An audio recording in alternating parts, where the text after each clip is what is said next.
Good afternoon, everybody.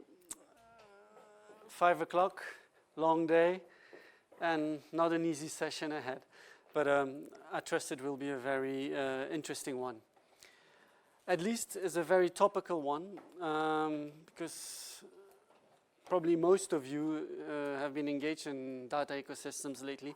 But if you have participated in one of the latest conferences, whether it was the Land and Poverty Conference this year, or the Landak Conference last year, you've probably noticed the many data governance and data monitoring tools that have been mushrooming lately. I think at the last World Bank conference, I don't know, you guys were there, there must have been 20, 30 sessions on land monitoring and different initiatives covering different aspects of land monitoring, on land tenure monitoring, land governance monitoring, ecosystems monitoring, you name it. This is something totally new. It is mushrooming quite quickly in the framework of global monitoring systems such as the SDGs and such as the frameworks as the SDGs or the FNG of the African Union, etc. And in response to these global frameworks that are mushrooming, we see a trend of opening up data possibilities. Some speak, and I will speak about democratizing the data and the monitoring sphere regarding land. But this also comes with a lot of questions. Questions of what are these monitoring initiatives doing? How sustainable are they? How strong are they? How reliable are they? What are their impacts? And that is why we conveyed this little panel today to discuss some of these questions. So the panel will have two objectives. First of all, to present you a couple of initiatives of these data ecosystem initiatives around land and land governance and the monitoring of them. And we will have three cases at different levels. The first one will be presented by Jérémy, which is on land observatories and land observatory in Senegal in particular. A second one will be presented by myself, which is the Landex initiative, which is a monitoring tool of land governance of the ILC that has been launched about 3-4 weeks ago now. And then another one, a bit longer initiatives that probably most of you know already, which is the land matrix that Markus will not present because most of you know it already, but we'll give a couple of details in response to these questions that are put on the blackboard here, and the whiteboard. So this is not a panel,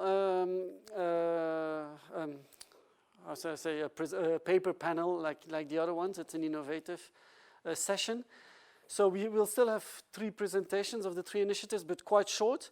And then we will open the discussion for ourselves, but also for the room, according to these three questions. So I'll read through them with you. We will come back to them after the presentation again. But it would be good to know them, to feed the debate and to feed our reflections during the presentation. So the first one is, what are these ecosystems? How are they built? And what do they want to convey? What do they want to do? Second one is, how will these data or this data be used for effective policy change and for feeding these global or national frameworks like the SDGs, like the VGGTs, or the policy spheres we might be engaged in at regional and national or maybe local level.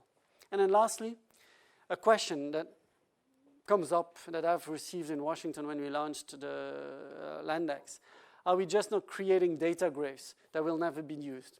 They're beautiful on paper, they're beautiful online, but is it not something that will be shelved like many other data initiatives? So the question behind is, what is existing there?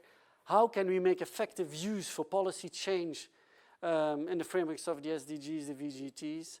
And then thirdly, how do we keep them alive? How do we keep them sustainable? All right. With this, I will give the floor to Jeremy to give you a short presentation on the Land Observatory in Senegal. If I can get out of here.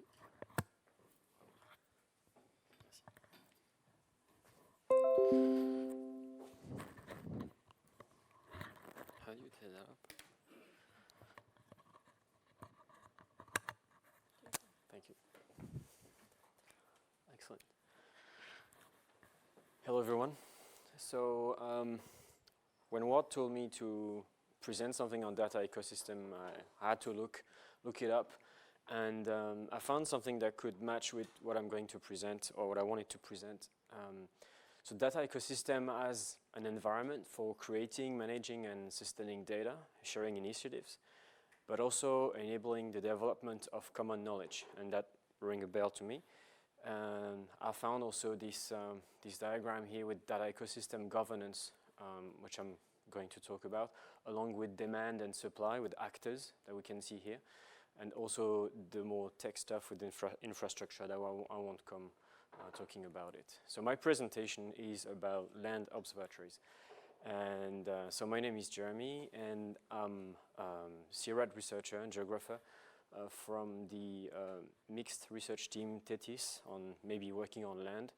And I was not so long ago based in Senegal at the Senegalese Agricultural Research Institute in Dakar, and I just came back 10 days ago, and so I'll give insights also on our experience approaching land observatories in the field. I won't go back to, because I don't have a lot of time, I won't go back to this, but Ward mentioned that we have monitoring initiatives that have been growing, mushrooming, and which reflects a need for knowledge, a need for more information on the scale, the magnitude of land issues. It can be seen on the web, on monitoring pages, global platforms, the land matrix, of course, but also other initiatives such as the GRAIN, or the lists of different land issues, land deals and conflicts, etc. And you find a lot of different actors working on this at the global level. You find also at the regional and more national level also different platforms coming. At the regional level here in Africa, because this is the context we want to talk about, the West African Economic and Monetary Union Observatory, and also different national level observatories listed here, and with many originating from the last decade, and a few also coming up. So it's an ongoing process. There is also something that we wanted to talk about, is the decentralization process of the land matrix, and I'm sure Markus will go into much detail about this, but it's also coming up in the next slide. Our position here was to address land observatories twofold, and with the scale, African scale, trying to understand the patterns and trying to understand what it means to be a land observatory or land monitoring initiative, but also at the national scale, how is the struggle to build a national observatory, and how research can be part of this initiative. So just to show you a bit of a teaser of an upcoming report on the diversity of land observatories at the African scale.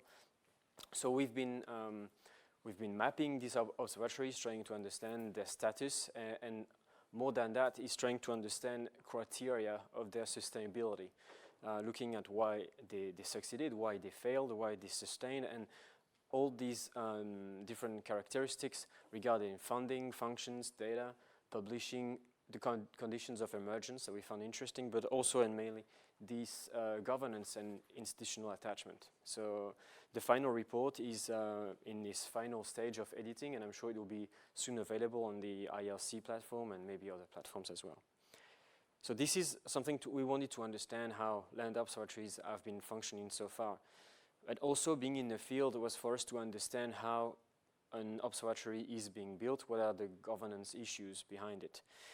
So just a few words about the Senegal case study. So Senegal is, there is a lot of controversies around large-scale land acquisitions, the process itself, but also the data around large-scale land acquisitions. So you can see on grain, for example, the Senegal land grab on the verge of implosion.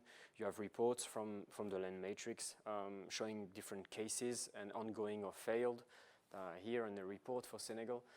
And there are also a lot of journal media articles that are reporting number of hectares and being attributed mainly to foreign actors. And so all this debate has generated demand for improved information on land acquisition, because we could see a lot of discrepancy from this. It's also a context, so we have controversies, we have also opportunities, political opportunities. Senegal has started a reform, a land tenure reform in 2012, and a new reform on land to change it's currently being still the process of 1964 land policies, which is still in place. And so this process, along with also new policies being put into place for more presence of foreign actors, looking for synergies. We've been discussing this the next days. Agribusiness, they are really welcome and they are attracted, and there are things to put in place to attract them. So these two things that were in parallel gave way to a place for a new actors to come and to advocate. So advocating against this process and also contributing for the land reform not to fall into this too strongly. So a network has been growing, a network of different actors, new stakeholders working on land, but working with data that was available. Only the data was available, and the data that showed a lot of discrepancy. So there was a strong need for improved evidence-based advocacy at the level, and this is where the decentralization of the land matrix could come into play.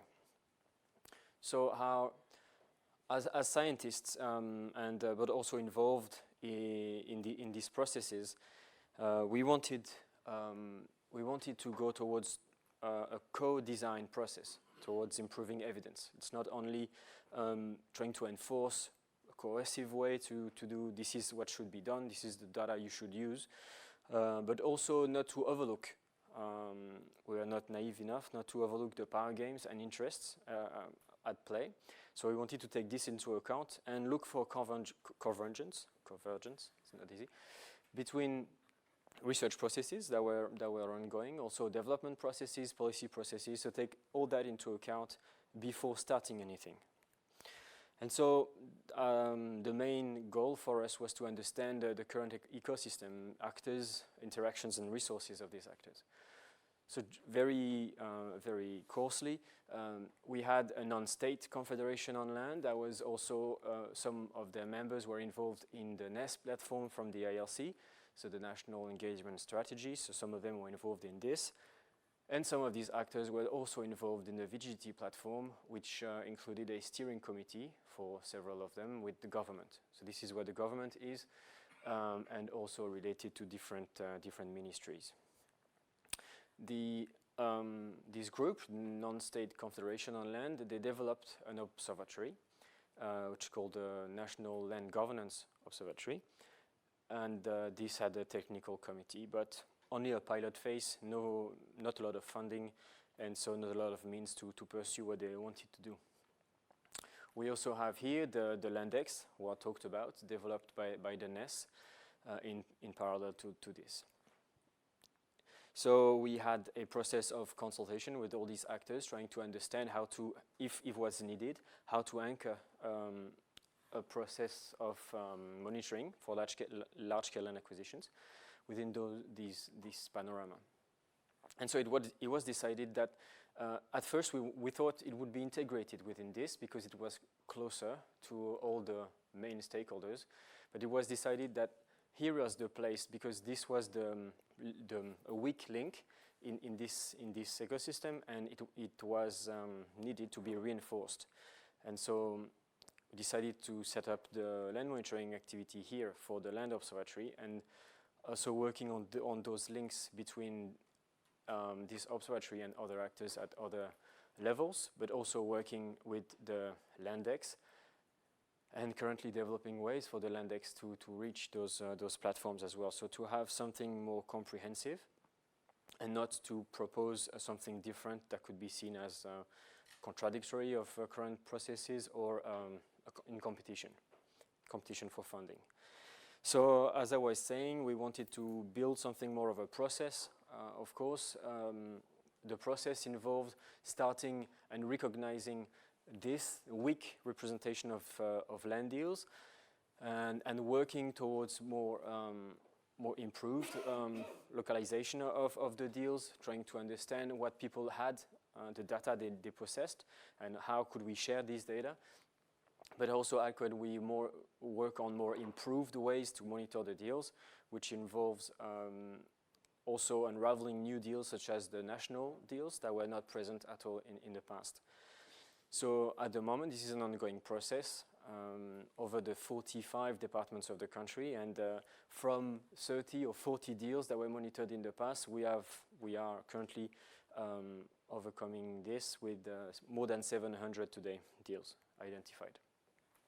So just because I wanted to be short, the takeaway messages and responding to the questions that were mentioned in the beginning, I think it's the process that we wanted to enforce was to start with identifying the context and needs. It seems very straightforward, but often we've seen observatories failing because they were heterogeneous to an ongoing process, and they were seen as processes that people didn't want to be involved because too foreign for them, too alien. And so we spent a lot of time considering and understanding policy processes, current actors, but also the agendas of different actors. At the start, it was very difficult to even propose that this new initiative could take place because people didn't like the change of the way they were working on, and also a lot of discussions around how to anchor this new process. And again, not try to be coercive. And to answer Ward's question, for us, all these little steps could give us a way to get closer to be part of the decision-making process as scientists, but also part of this membership with the civil society, with NGOs, with government and other research institutes. So those are the main messages. I want to thank you and also thank the Noun project for all their very nice icons. Thank you very much. Thank you. Any short questions of clarification before we open up for discussion? Just clarification? Yeah, Isabel? Yeah, thanks a lot for presenting it. Welcome. Very nice way. I would be just wondering, how long did this process take place? I mean, you have those different phases. I'm just curious, how long? Yep. Was it a year or 2 months? No, it took. I think one of the to go back to this.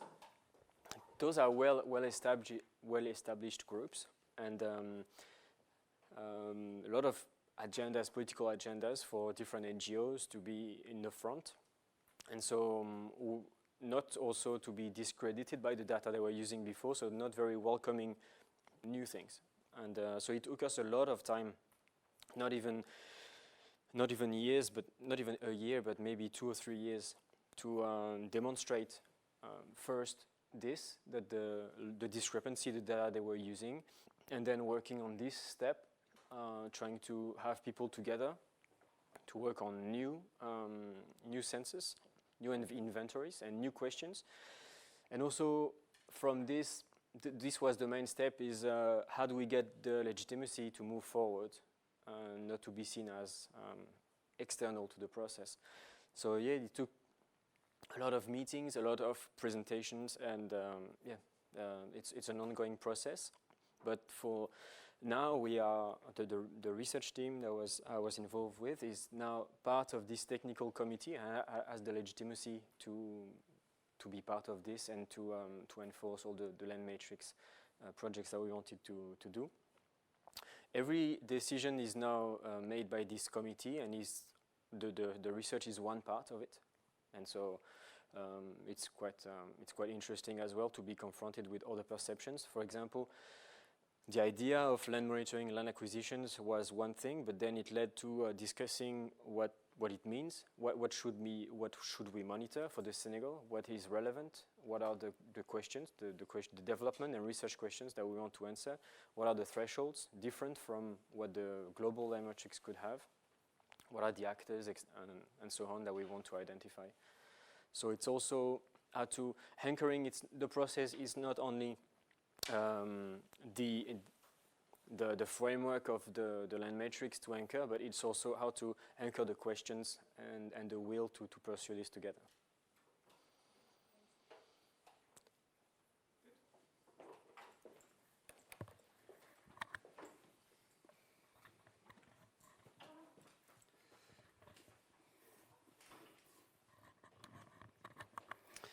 Thank you, Jeremy.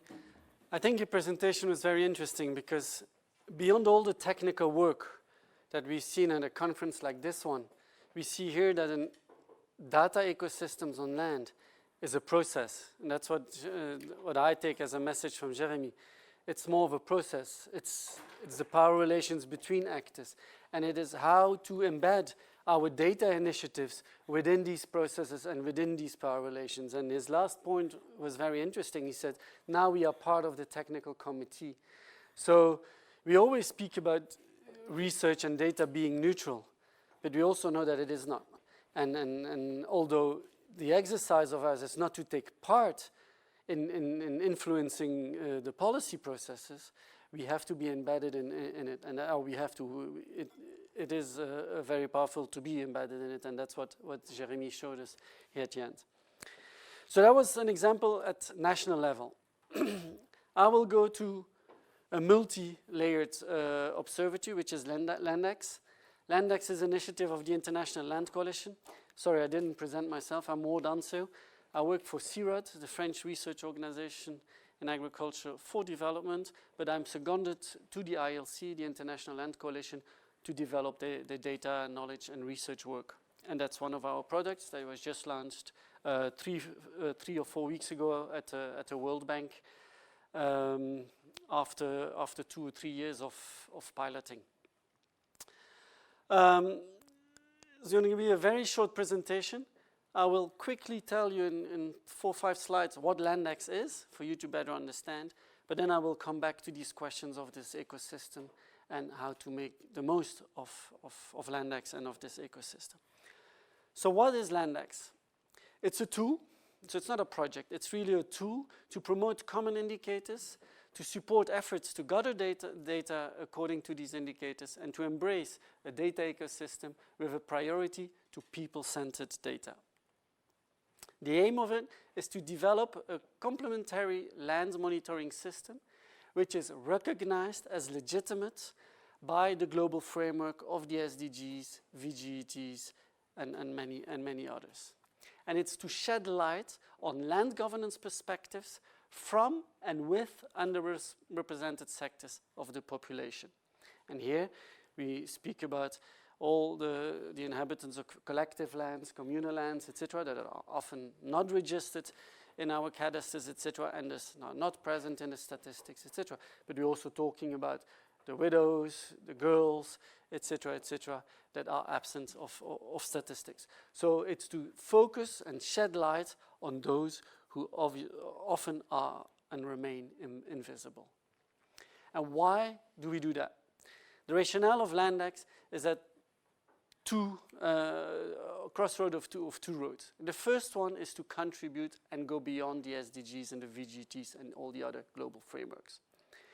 As ILC and the members of ILC, we are very happy that for the first time land and land indicators are part of the global frameworks. The MDGs did not have land. They had soil, they did not have land. For the first time we see land on the political agenda in the global spheres, and there's now also more and more in the national spheres. This is an opportunity, but we have to grasp that opportunity. It's not because there are indicators now that everything is solved. We have to make more about it. First of all, there's only 3 indicators in the SDGs that are on land. 1.4.2, 5A1, 5A2. That's it. 3 indicators. Land is way more complex. Land is way more specific to be covered by 3 indicators. But that's the nature of these global frameworks. They have to be implemented over 169 indicators, all the countries in the world, etc., etc. So they could only retain 3. What Landex does, it's opening the scope of these indicators. You will see from 3 we go to 33 indicators. It's also opening the scope of the sources of data. The SDGs, the VGGTs, etc., they use, for the large majority, NSO data, National Statistical Official data, because this is the official formal data. There's much more data out there. Jeremy has shown it from the Land Observatory. It goes way beyond the NSO data, much better data than anybody else in the country has. All your work is not taken into consideration in measuring and feeding the global frameworks, not at all. So what do we do with all this information? So Landex also opens the scope of sources by integrating all the data sources that are there in what we call this ecosystem. So, and that's my second point, is to draw on all the existing initiatives and the wealth of information that is out there to feed these 33 indicators, or better feed beyond the SDGs and the VGGTs. So what we've done in Landex is, first of all, we've taken a global framework, and that's the framework of the ILC of 10 commitments, because we needed a framework to monitor. So we took the 10 commitments of the ILC, which are very broad, from secure tenuity rights to family farming, women land rights, territorial rights, local managed ecosystems, decision-making, transparent access to information about land, actions against land grabbing, and even protected land rights defenders, a huge issue in Latin America. Based on these 10 commitments, we've identified 33 indicators that are here. And through the consultations, I'll come back to it, we've identified 3 layers of indicators. The first one, the A1, is the legal indicators. Is land rights or women's land rights or indigenous people's rights recognized in the constitutions or in the law of these countries? If it is, a second layer is implementation indicators. If it is recognized, how is it implemented? What is the budget behind it, etc., etc. So what is the quality of implementation? And if it is implemented, what are the results on the ground? How have livelihoods been changed? How have rights been changed? How are land rights protectors being protected effectively, etc., etc. Of course, with that comes a huge variety of methodologies. The legal ones are mainly expert and citizen-led indicators. The B ones are based on statistical information, but also on a bit of expert information, where the C ones are global survey or crowdsourced methodologies to feed these. I don't have time to go into this, but everything is on our website. What can we do with it? These are 3 test countries we've done, Colombia, Nepal, etc., is scoring all these indicators, the 33 indicators for these countries, and then get a country index, and finally a global index on land. So that's Landex, the tool itself. I can come back to it, but also you can go to the website. It's well detailed on there. So coming to the exercise of this panel now, towards a data system for effective transformation, feeding the SDGs, feeding the VGTs, feeding effective policy. How do we make the bridge between science, between data, and effective transformation, effective policy? These are the 2 questions. There's 2 objectives we wanted to reach with Landex. First one is creating this ecosystem, bringing together all this wealth of information out there that is very scattered, that's on different information that everybody protects. We talked about it. It's very difficult to access this information. How do we bring this in an ecosystem? But then beyond that, it's also how do we democratize it in its generation, but also in its use, in order to create this effective basis for transformation. And this we've done through 2 ways. First of all is, of course, the technical one. Jeremy showed it in the ecosystem. There was the infrastructure, there's the data, etc. And that's what I call the technical challenge. It's about open data.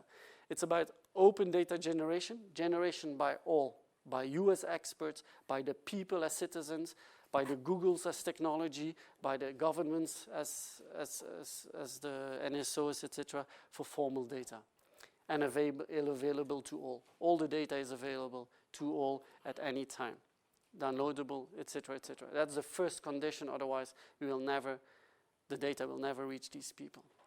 Of course, there's questions about reliability of data.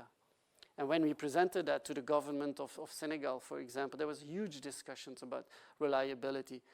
They told us NSO data is the only data that's reliable. All the other data is nothing. That's the first thing we said. There was huge discussions.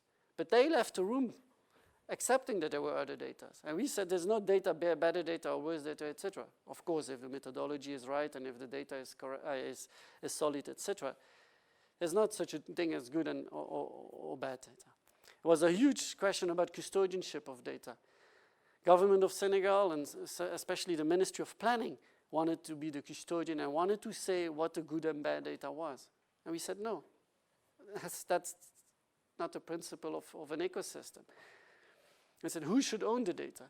The data in this case is owned by a multi-stakeholder platform. Jeremy showed it. The Senegal case was this entire platform, this entire ecosystems of actors. You saw that all of them are owning the data. Those who produce the data stay the authors and keep the ownership of the data. But the platform, the Landex, is owned by all of them at the national level.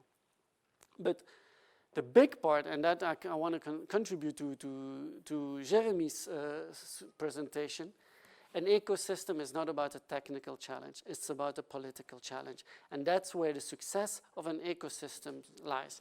And we did it at different levels, different phases, and different spheres, where we promoted an inclusive and consultative approach to create Landex.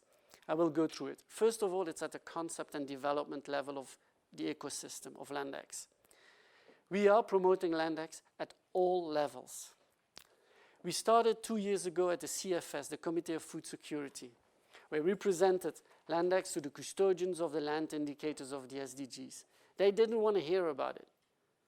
They wanted to see only National Statistical Office data. That's what they worked with. They don't work with research data. They don't work with citizens' data, civil society data, or whatever data. Today, after meetings and meetings with these peoples, with the World Bank, with FAO, with UN Habitat, the custodians of the land data, today they speak about the necessity, the need of other data systems because national statistical data is not feeding their indicators. It's not giving them the messages and the meat for their indicators. How have we done that? We sat in these committees as experts to develop the SDG indicators, but also to feed them with the other indicators that I've presented to you. We sat at a high-level political forum in New York. We sat at the committees of the IAEG in Dubai, etc., to promote these ecosystems. So it's a huge political game at top levels to be legitimate at their level and to be recognized. And based on their recognition, it was easier to go to Senegal and say, look, we are recognized. The need of this ecosystem is recognized by the global actors and even by the custodians of the land indicators, etc. It went through the development, the indicators, the 33 indicators I showed you, were developed through 8 consultations. It wasn't ILC, although we represent almost 300 land members in the world, the biggest land coalition in the world. We went to 8 consultations, 12 months of consultations, 8 physical ones and an online one, where we discussed these indicators. What I've done when I arrived there, I did a survey on all land monitoring initiatives out there that existed. We identified 272. But with 272, you can't work either. You get an ecosystem that's too big and it becomes too big of a mess. So what we did through the consultations, we started identifying, talking, shaping, reshaping, identifying, tweaking, etc., etc. And these are the 33 indicators that you saw with the 3 levels, legal, implementation, and results. So it wasn't ILC or it wasn't anybody that said these are the indicators we should monitor. It came up out of these initiatives, out of these consultations with experts and broad-based consultations. And then it is based on an existing initiatives and alignment. We did not come up with our own monitoring systems, our own methodologies. It's based on these 272. So they reflect the needs of the people, that those that are already being implemented at the different levels, national, regional, and global. And based on the consultations, we identified them. So there's an alignment there between our initiatives and what exists on the ground. And this alignment is very important because we also align to the SDGs, the VGGTs, etc. And that's where the exchange starts going, and where people see their data feeding in there and they say, that's not something new coming up. No, it feeds, it complements, etc., etc. But this inclusive approach was also at implementation. Even though we had consultations for the indicators, when we went to the countries like Senegal or Nepal, Colombia, that I showed you, we had, again, a political engagement a workshop where NSOs sat, where the different ministries sat. I think in Senegal there was 8 ministries represented, etc., etc. We did the same exercise. We showed them the 33 indicators, their methodologies, etc., that have now been legitimized at the global level by the custodian, etc., etc., and told them, look, these are the 33 core indicators. These are their methodologies. Are they acceptable to you? If not, why not? What would you have identified as an additional indicator, etc.? And in Nepal, for example, they accepted the 33 and added 2 others. The 2 others are not co-indicators because we cannot compare them to the other countries because they have not been retained in the other countries. But they've added. And so they could add their indicators, the governments and the multi-stakeholder partners, but in the meantime accepting the 33. So it's an accepted tool, accepted indicators. Now they're willing to take them into consideration for policy and even feed them in the case of Senegal, where government has contributed to the data. And then again, for the use. An ecosystem, if it's not used, it will be shelved. It will be shelved. And that's a big exercise we are doing. It's a huge exercise now. First of all, is feeding the national policy. And Jeremy's presentation of Senegal was perfect, complemented it well, where it's part of the system. It is part of the policy and the political system. It will be used also as shadow reporting in all the countries where ILC is present, 270 members in 80 countries. It will be used as shadow reporting to the SDGs. And it is accepted. It is part of their exercise. The VGGTs have now accepted Landex as the tool for monitoring the implementation of the VGGTs. So FAO, I was there last week, have accepted the tool. They will contribute to it. They will also add variables that they think are not part of this exercise, and it's the same that the specificities at national level. But Landex will be the basis for the monitoring of the VGGTs. And the VGT platforms, multi-stakeholder platforms that they are implementing, will use them. And so it will be an automatic machine now, starting to feed Landex on a continuous basis. And then lastly, you've all heard about the Rural Development Report, etc., etc. We are now talking with the custodians to develop a World Land Governance Report. They will come with the SDG data, and civil society, citizens will come with the Landex data, where we will join hands to develop the Land Governance Report. And that will then, hopefully, feed automatically this ecosystems. So the ecosystems is from the generation part, but also from the use part. If the two don't talk to each other, we will shelve this exercise. So leaving no situation and no one behind through the democratization of data, that's what we're promoting through the Landex platform. It's now live as landexglobal.org. We have only 3 countries. The 3 I've presented because we launched it three weeks ago. It's an open data, open source, so people have to contribute. So that's why we went live. We're starting in Mongolia and in Kyrgyzstan this month. We're going to 30 countries in the next coming months. Thank you very much. Any clarification questions before going to Markus? Yes, Isabel and then Micah. First of all, congratulations. It's really a big effort, and it's great to see what you did in a short time. I would just be curious, you showed the index of the 3 countries. Maybe you can just go back to that slide. So what do the numbers really mean? And how can the countries, I mean, if you presented Colombia, you know, then what can they take for measures or actions how do you support them? So all the measures are relative.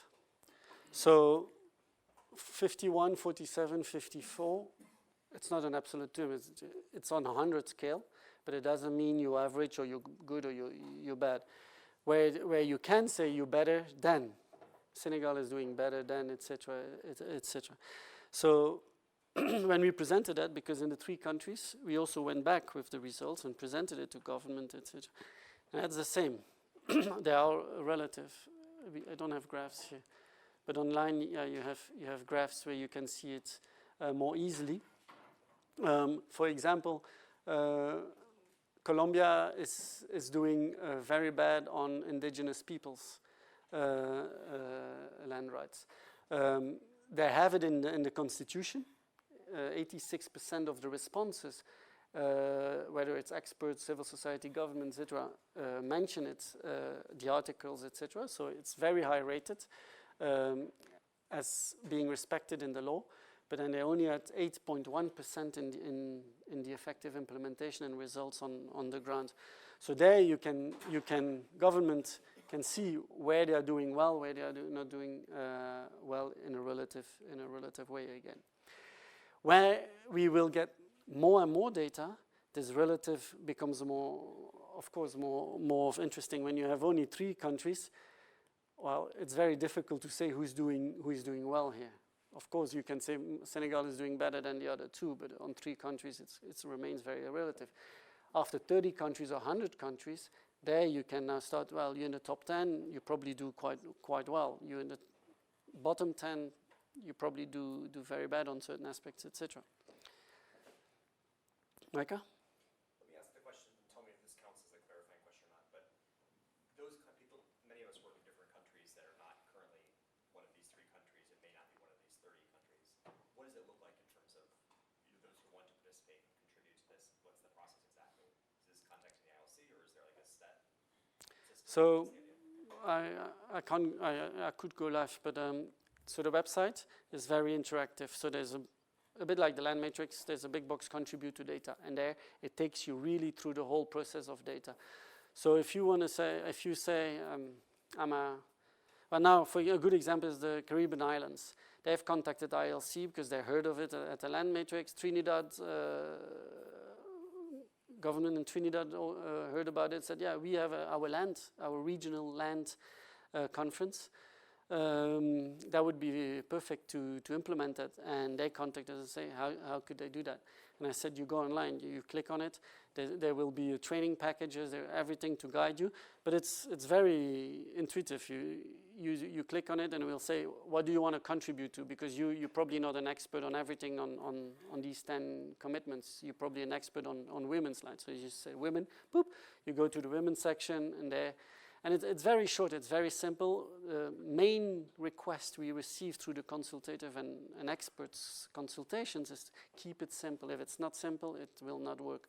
So some sections like the first one is a bit more difficult, but then other ones is 5, 6, 10 questions maximum. So it would not take you long and you can contribute. Madagascar the same, they're contributing, we receive data automatically after the World Bank, etc. So now for us it's to keep it live. That's why in the beginning I said it's a tool, it's not a project. It's not me going there with my pen and collect data. No, people should use it as a tool and make their voices visible. So also in the platform, so the platform has other tools, we make voices visible. So for example, the murders you've all heard about the murders in Guatemala, etc., but land rights defenders, all these things come up via the tool. So you probably said it, but I didn't catch it. What was the motive and the reason for success of not framing some of these indicators in a very neutral way? So for instance, by explicitly emphasizing the rights of indigenous people, you're implicitly saying, well, indigenous people's rights matter versus private corporations' rights maybe matter slightly less. So some of these indicators do not seem neutral when it comes to underlying values of whose rights matter or so. And I wonder, how did you manage to get these non-neutral indicators through this whole policy process? Because you could have also just asked, are generally land rights recognized, irrespective of whose land rights? No, but they are neutral. I'm not sure why you think they're not neutral. I could go online and show you the 33 indicators, but if you go online and I didn't print them, I wasn't thinking of that. They are all of them are very neutral. Like for land rights, it's our land rights on women's, on whatever, indigenous people, included in the constitution, included in the law, etc., etc. So they are quite neutral. If you mean that we also cover land rights defenders, etc., it's already taking a position. Yeah, that was basically my question. Governments are not skeptical about a suite of indicators that implicitly says that rights of land right defenders, for instance, matter. Some governments may disagree with that. So how did you achieve that? On the land rights defenders, we never had problems with this one. It was more difficult on indigenous peoples, for example, and on women's land rights. We had more issues. All the consultations we do and every platform where the initiative is anchored are multi-stakeholder platforms that are recognized. The one in Senegal is a very long-standing one. Government sits on board. The big farmers organization, CNCR, is on board, and discussions are ongoing, consultations are ongoing, and on certain topics it takes a long time. On the ownership, etc., it took half a day of discussions. So, yeah. Jeremy, you can contribute on the Senegal case. You were part of the consultations, but.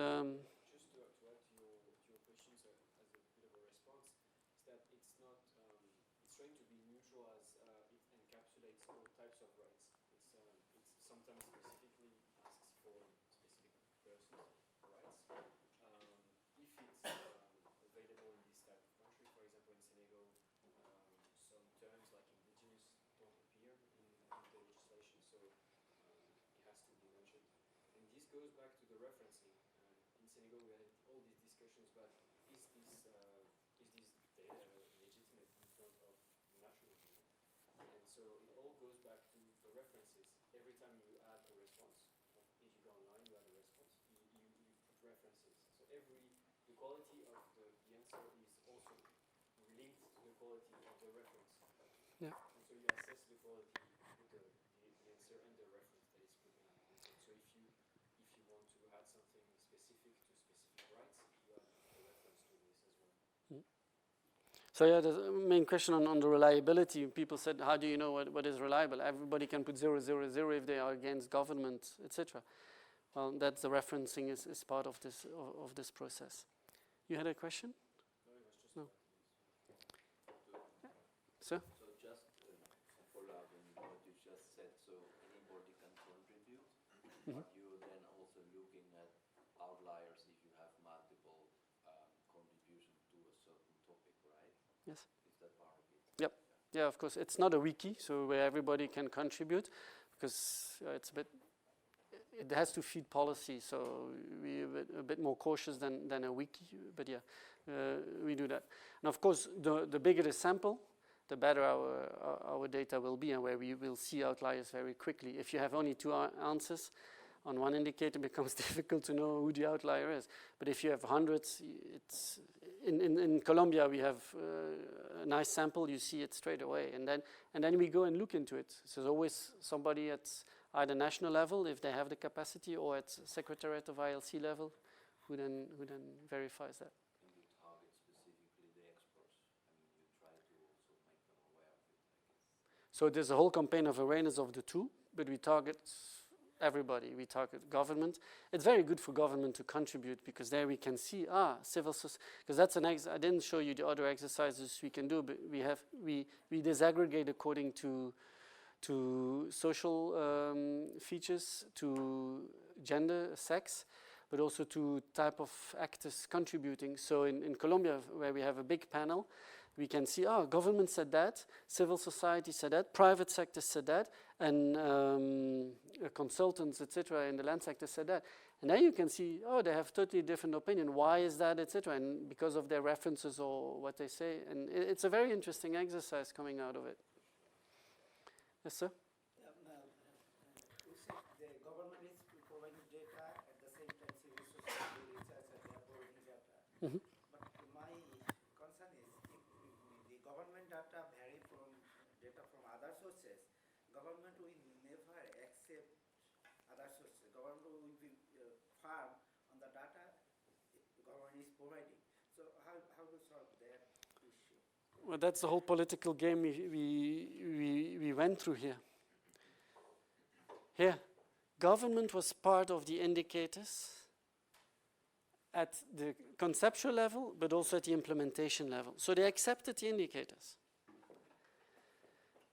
By accepting the indicators and by accepting the game of Landex and the ecosystems of data, they're part of this ecosystem, and so accept also other data sources, etc.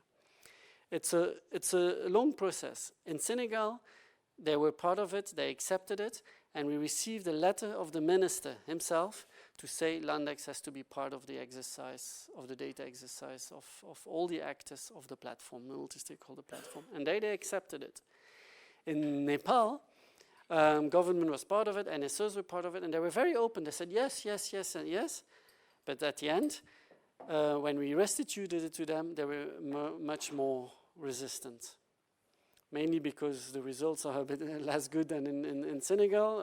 It can be, but that's part of the exercise. But they're part of it, and they came to the restitution, and they accepted it. And we showed them, there you're doing better than there, and civil society says you're not doing there, although you said you're doing perfectly. What is going on? And they took these messages, and in the press, they contributed to the press. You can see they made statements about it, etc. So it feeds the policy debate because they were part of every phase of development of Landex. Nepal, for example, signed as part of the VGGT platform. The VGGT platform will use Landex as a monitoring tool. The government of Nepal signed the VGTs, so they will accept the Landex as well. So there's a political institutional game behind it that we followed as well. So it's embedded, all this becomes embedded. And although they might be critical and say this data is not good or this data is not good, this person is lying, he wants to discredit us, etc. It is part of the game, and maybe it is, maybe it's not. But if the data is good, any piece of data in Landex is as good as another one. Good? We come back to the discussion.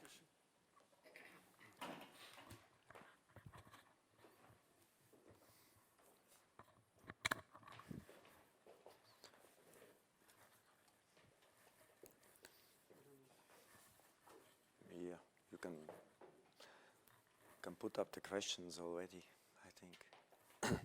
So, my name is Markus, working at the Center for Development and Environment, and I'm also the chairman of the Land Matrix. Unfortunately, my voice is quite failing me at the moment, but we had two very excellent presentations, so actually I will more be a little bit of a commenter, and also at the first I will say a few sentences about the Land Matrix, but actually I assume that most of you already know it, so I don't need to say a lot of things. If you don't know, please check it out on the web, landmatrix.org. Everything you can find it there. But just a few sentences on if there was a. Does everybody know the land? Who does not know the Land Matrix? Okay, keep it very short. But so the Land Matrix is an international partnership that is devoted to create transparency on international large-scale land acquisitions. So we collect data on large-scale land acquisitions. We provide this data, we put it on a website, and we also analyze this data through analytical report, country profiles, and we put it at disposition, at the use of the research community and the policymakers and the NGOs.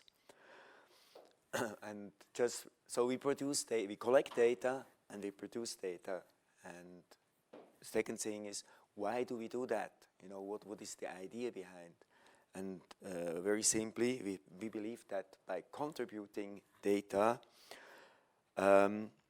we ultimately can contribute to better decision making and essentially more equitable decision making. So the intention is that we want to balance the power imbalances between strong stakeholders and weaker stakeholders. We believe that strong stakeholders have a lot of information, weaker stakeholders have less. So if we contribute data, we hope to redress this balance to some extent. So this is the rationale why we are doing that. And then, okay, how is this data used? I think in this conference you have seen researchers use it very often. It's really heavily cited. There are, I think, more than 300 peer-reviewed articles already out there that somehow use this data. NGOs are using it. Governments have referred to it. Even the G20 have referred to it. The Guardian, the journal, about 2 years ago, they made a list of the most important data sources in development, top 10, and the land matrix was there, which we thought is a bit maybe too much, because there was also World Bank, FAO, and all that, you know. But anyway, somehow they thought it's very relevant. So that is, of course, nice. Governments usually don't tell us they use it. Private sector, we don't know whether they use it. Sometimes we have feedbacks. But of course, we also ask ourselves the questions, you know, is it really true that through providing this data, we can redress the power balance? Or maybe in the back somebody is using this data and is doing something completely different from what we imagined. So there comes already my question, which I had in mind when I was invited to this question, data ecosystems. And I ask myself, is it not just data system? Why ecosystem?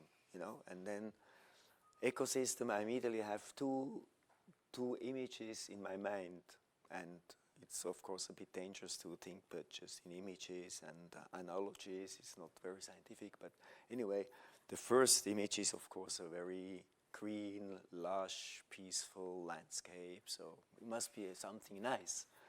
But the second image is also survival of the fittest, selection, mutation, evolution, a lot of selection, a lot of the top, there are predators in the system. So the question here for me in the data system, are there also predators? And you know there are, like we have the Googles, the Facebooks, the Amazons, and they take it all, and so maybe we are just the sheep that grow there on the grass. So then there are also some pests and diseases in ecosystems. There are worms and microbes. So I don't know how far this analogy will lead us, but my answer to that was, and that really makes a nice link to what was presented.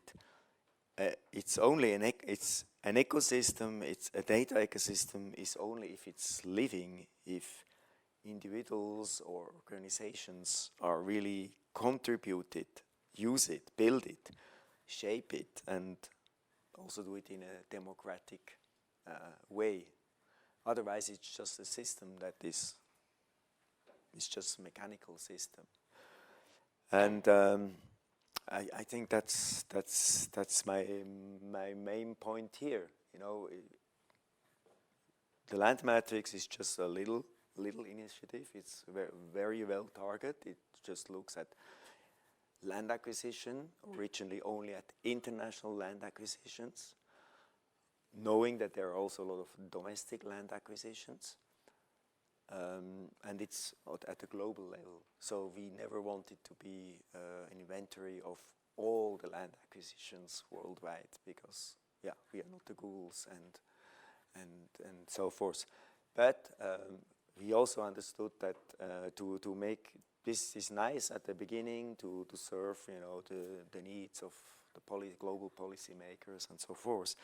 But if you want to make it more relevant, we also have to go to the local level. So that's why we started with this idea of national land observatories, and where we met with Jeremy and his colleagues.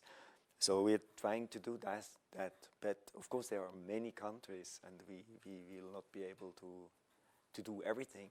So I think in the future the land matrix will be more and more also about sharing with other initiatives, encouraging other initiatives, and exchanging data where other organizations are already there and doing a lot of excellent work, and then we do not need to collect all the data ourselves. This is not possible.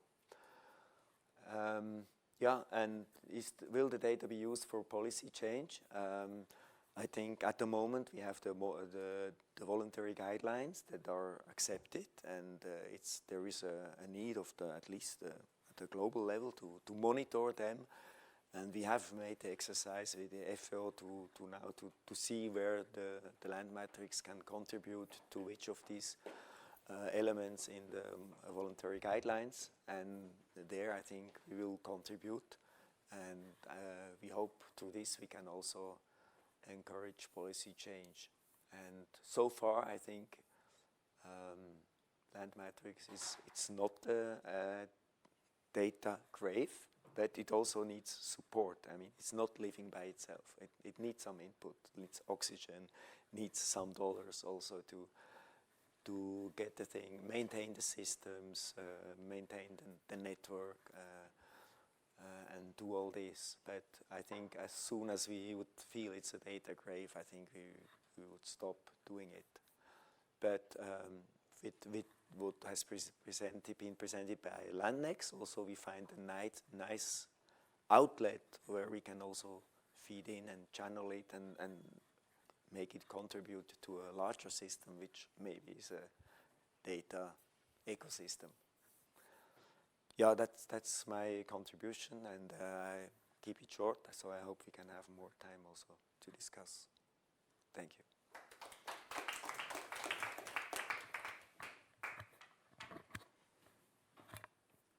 Any questions, clarifications? Can you moderate?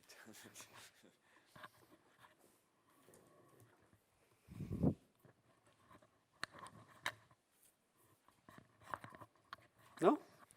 So should we open up for debate? Jeremy, I will give you...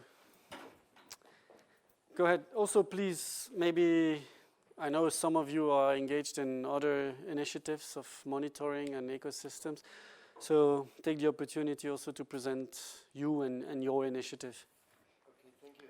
Just very briefly, it's actually three initiatives that may be relevant. I'm part of GLII, which develops essential variables for biodiversity. I am coordinating LuckyNet, which is an open source initiative to develop variables on historical land use changes. And I'm sort of PIing a more grassroots effort to aggregate global data on land tenure, parcel level data.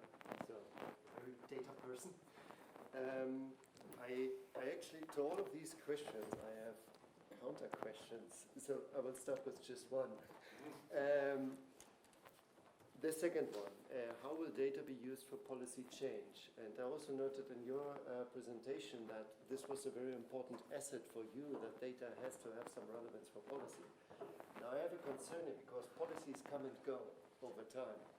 Data on particular variables are potentially universal and eternal and can actually transcend policy trends. And I wonder if you're not missing an opportunity by sort of allowing yourself to be guided too narrowly by current policies, to instead develop an ecosystem that has the potential to have long-term stability, because it will still be relevant for policies in 50 years that we cannot even imagine now. And also, it's not only policy that's relevant, but it's also discipline formation, research applications. Which theories do we want to develop to be more powerful in answering to policy questions in 20 years that we cannot conceive yet? So what is your specific reason why it has to be so closely tied to currently relevant policies? This I guess my counter question. I have my answer for the languages. We were moved by, we were motivated not by the policy but by the problem, the perceived problem of land acquisitions, and the attitude of some governments to promote these, you know, even at the detriment of the local population. And so that's why the idea was to influence those policy in another way towards a more equitable decision making. That was it for us.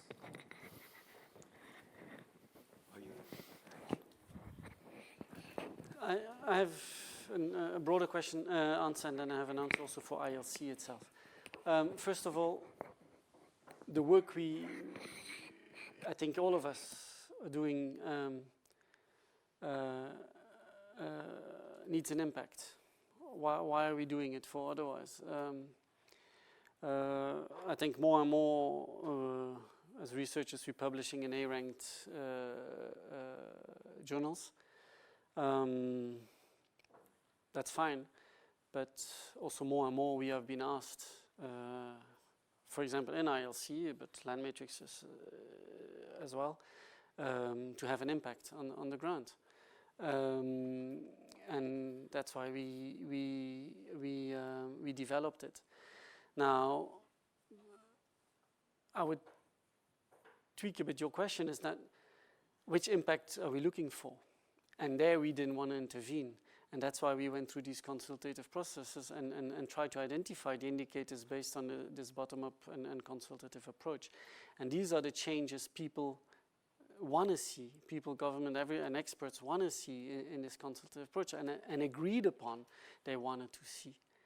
And now with the SDGs, the VGGTs, etc., we have this opportunity now that people understand we need this data, we need to answer that. And they are providing us now a framework that allows us to open up, to democratize, to talk about these frameworks, about these impacts, about which data, etc. And we jumped on this boat, and that came out of it. Now for ILC, and I didn't mention it here because it's not relevant for this discussion, but ILC is a network of now almost 280 members all over the world. We also want to know what our impact is on the ground, our impact ILC and of our members and what we do on these indicators that people think is relevant. So we are linking now the Landex to our internal M&E system. And it's to say through Landex and the evolution of land governance that we see through the data that we are gathering, how is it correlated to the activities we are doing as ILC Secretariat or as ILC members. And this correlation will tell us, well, we're doing a good job, or our research is having an impact on the ground, or is not having an impact, or maybe we should do that, or maybe we should do that.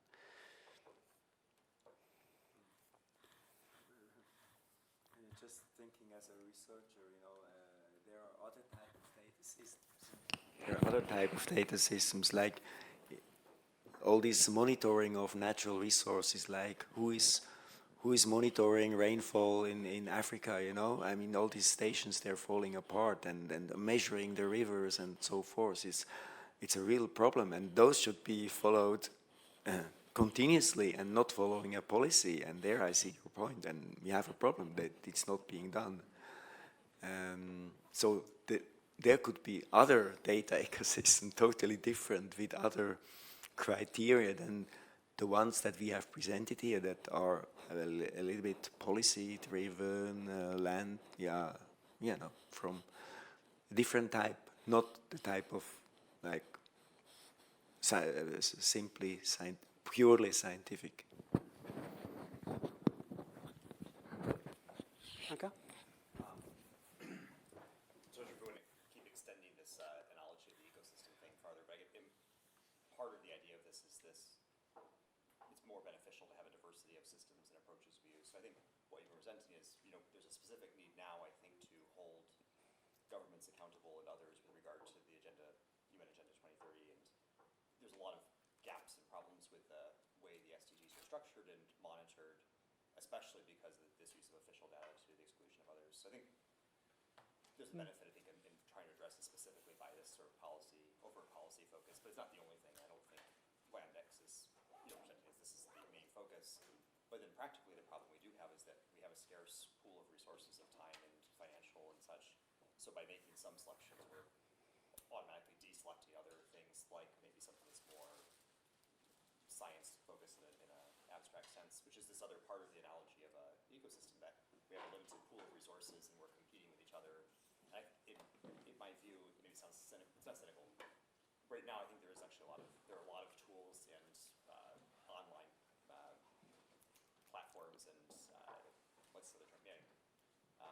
Recently, for example, another one's been about the same time Landex came out. Another institution released their sort of online portal or tool for the VGGT monitoring, which it feels like implicit, if not explicit, competition. And I feel like it's like the issue of government corruption, where we all know it's a major issue, but we don't even talk about it anymore because what do? You just say, yes, corruption's a big issue, but we can't fix it. And I feel like with this thing of, there actually is a lot of competition in this space for ways of managing data. And a lot of it's like us and people we work with. I don't know how to fix the issue because I think we're spending a lot of resources. I don't know, it just feels like kind of lacking this sort of internal coherence of how do we actually make this ecosystem function,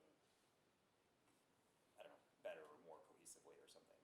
Yeah, absolutely, and it's a good question. And after the World Bank conference, it was like, wow, 30 sessions on monitoring, how many initiatives beyond all these that we listed already that are in the local level. We said, well, what is the framing and guiding and how do a principle of all this and how do we all work together, etc. No, it is.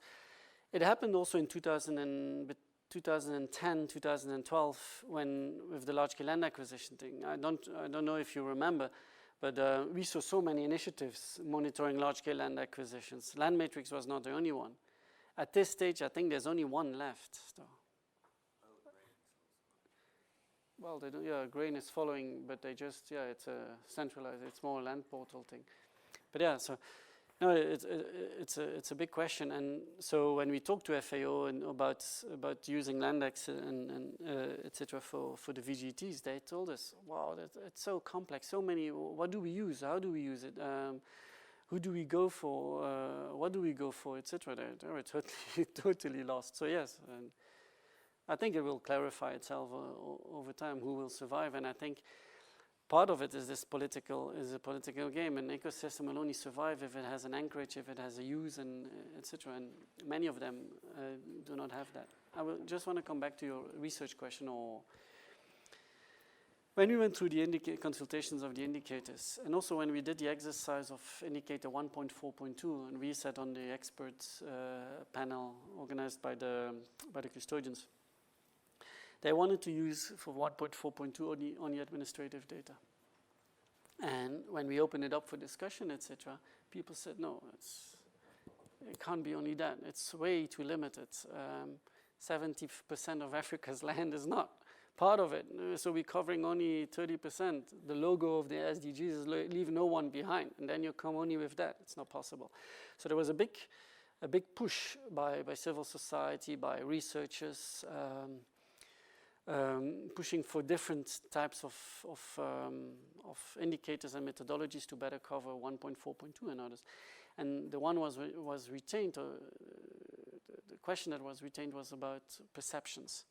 So if you really want to know what land insecurity is about, we need to measure perceptions. And that's where the methodology of PRIndex, you've probably heard of PRIndex, was very prominent in the last World Bank, came on board. And it has been adapted for the SDG 1.4.2 and has been retained. But now that we go to the field, and PRIndex is also retained in Landex, it's a member of Landex, of ILC, we see the shortcomings of PRIndex by using it. And so now we are improving the methodology and the research behind PRIndex to make the tool even more powerful. So there's this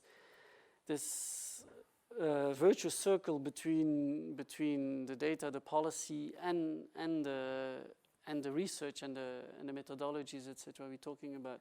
Because through this policy and through the indicators that have been retained, PRIndex could not respond to them and still cannot for some of the cases. And we're working with them, with the whole team. Senegal is part of it, and in Washington we had meetings, including with your friend Klaus, on how to make it better. So there is this feeding of the policy, but feeding also on the other side of the coin. Yeah, just to add to this, it's very, very loud. To your two questions or suggestions, it's true that we have windows of opportunities and many different actors. Well, there is the space, so we're not filling it. But I think that there is a strength in the efforts that are spent to creating this trust amongst the stakeholders. So Ward mentioned all these meetings and all this adaptive process that he's been going through. We've been experiencing the same thing at the very local level for Senegal and the lane matrix. And I think it gives strength and also trust, and also it's a way for the researchers to be part of the process and not only to avoid being part of the process. And it goes to the criteria indicators that are put into place. So researchers are also contributing. It's not only policy driven or just only what the policymakers would like to see, but this contribution, very large, includes what researchers would also like to see, and there is some kind of compromise that is being built, and it's also built over time, so the process remains adaptive, and yeah, it's an iterative process, I would like to say.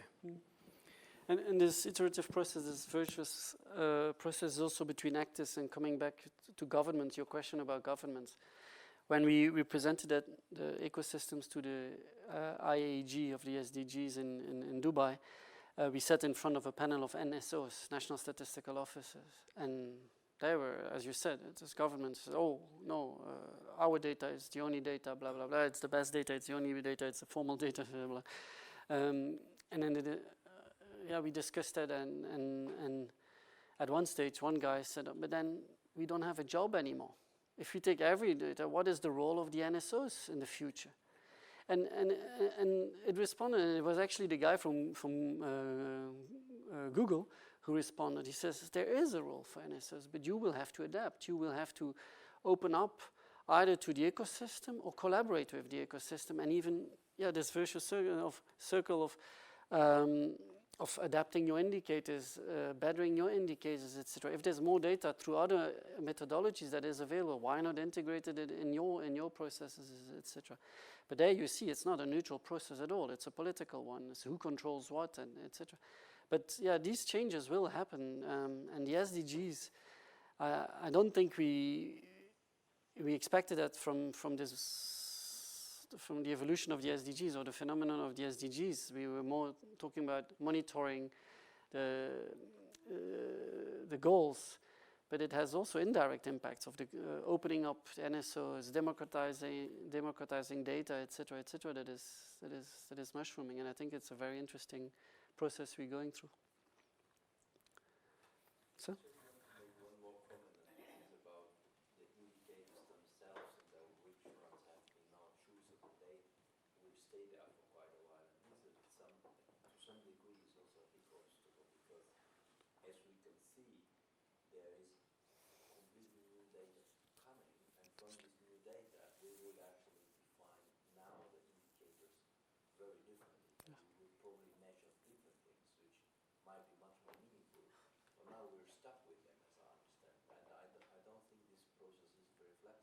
So the official indicators, I think it's great that you're adding indicators, but I think the official ones being reported, they will stay there for quite a long time, for the next 10 years. And now they talk about proxy indicator, all sorts of other things, but I think people are quite frustrated. So they are sort of fixed and they cannot be kind of adjusted, and there is not so much room for maneuver, for change. But also I think at the same time, as you said, that the National Statistical Office very reluctant to take on new indicators and are very reluctant to accept other ways of data collection. That seems to be a continuous battle. Yes, yes, yeah, absolutely. Absolutely, and it's also a question for our exercises, because once you identify an indicator, you get stuck with the indicator. So how do we evolve? How do we make this as flexible, horizontally, but also over time? Yeah, and it's a good question that we all, from NSOs to our initiatives, will struggle with. I have a comment on this ecosystem analogy, and I am a biologist, so I think it's useful. I think one thing that's striking about social ecological systems rather than purely ecological systems is that humans have the capacity to implement artificial governance structures on top of an ecosystem. So we have the potential to design governance systems that can keep parasites and predators in check to some extent. But then ecosystems are not pretty, and arguably they shouldn't be. So if you design a governance system that allows every data owner, for instance, to retain perpetual rights over their data, then they will keep on using their data for leverage, to have access to tables and all kinds of things, and you will never actually foster a cultural shift that we want. So if your ideals are that data should be open, then you should, in my opinion, build an ecosystem where niches for people who are willing to share data are fostered, and niches for people who want to retain monopoly over their data become smaller and smaller, because at some point they will become irrelevant and be selected out and go extinct. And I think it's a good thing. If we get that far, we can call our initiatives a success. But yeah, It has happened in biodiversity. There was biodiversity is a field that is dominated by gorillas who monopolize large data sets and use it for leverage to become co-authors on papers without actually contributing. That's just how the biodiversity scene works. And now a couple of initiatives started global open database projects. One very prominent one is the PRIndex network.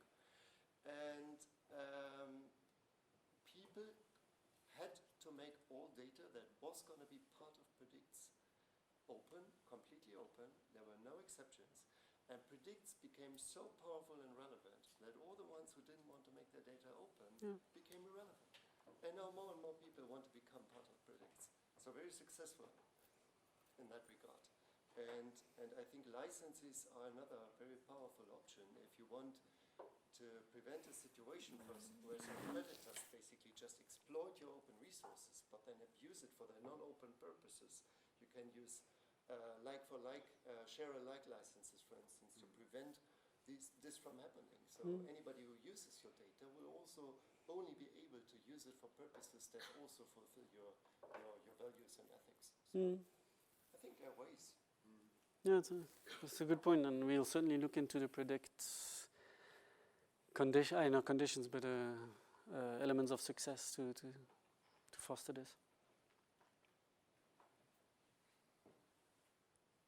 Any other comment? Is that a finger or is that a stretch? I wanted to say something, but it's a little bit off topic, so I will talk to Carsten. Okay, good. Any other, or should we call it a day? It's time, actually. It's 6:45. We have a 15-minute walk to the restaurant, and hopefully it starts with a drink. Thank you very much. Thank you for a good debate. It's a bit of a different session, more interactive. I liked it. And it's for sure a discussion we will have more and more in the future. The monitoring, the global frameworks are becoming more and more prominent, up to a level where it's even questioned how prominent they are. We're not focusing on the real development issues anymore, and only on the data and the monitoring. Some are correctly arguing, but yeah, it will be. Yeah, go ahead. Just triggered one thing. Now I will say something. So I think what you're doing is really important and it's critical, and it's about opening up these data sets. But to get then this change we are all talking about,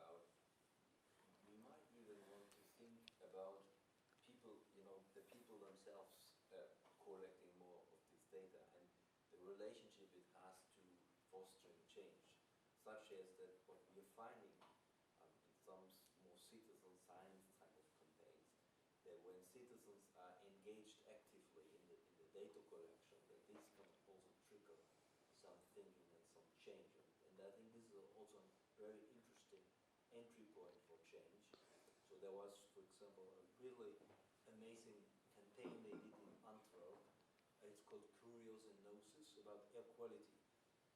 So they basically gave people the opportunity to measure air quality in front of their house. No one knows height. It was all standardized.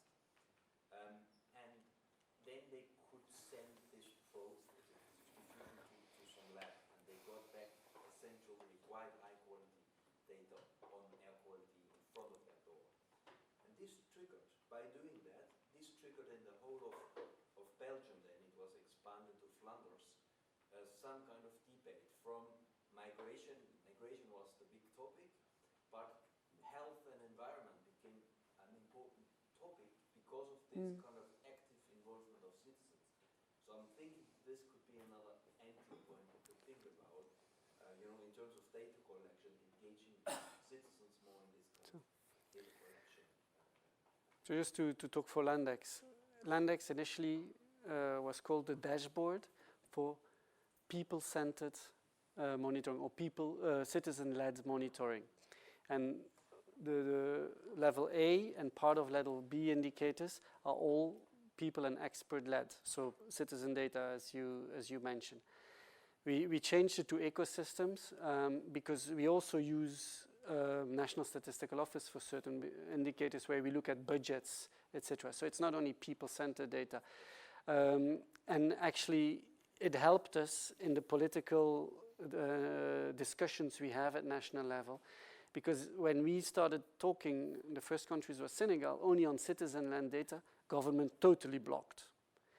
And now we're coming with ecosystems of data where people-centered data is there, expert-centered or expert-led data is there, NSO data is there, crowdsourced data is there, global surveys, PRIndex, etc. is there, and it's this more balanced in methodology, but also in stakeholders and partners that allowed us this political entry point.